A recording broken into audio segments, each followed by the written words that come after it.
விவரிக்க முடியவில்லை, வர்ணிக்க வார்த்தை இல்லை. அன்பை மட்டும் என்னவென்று சொல்ல தெரியவில்லை.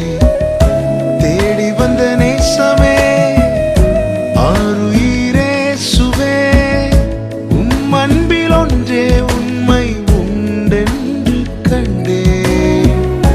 தேடி வந்த நேசமே, ஆருயிரே சுவே, அன்பில் ஒன்றே உண்மை உண்டென்று கண்டே. தம்முடைய காருண்யத்தினால் தேவன் நம்மை இழுத்துக் கொண்டது நம்மில் வெளிப்பட்ட நீதியினால் அல்ல, அவர் நம்மேல் அன்பு கூர்ந்த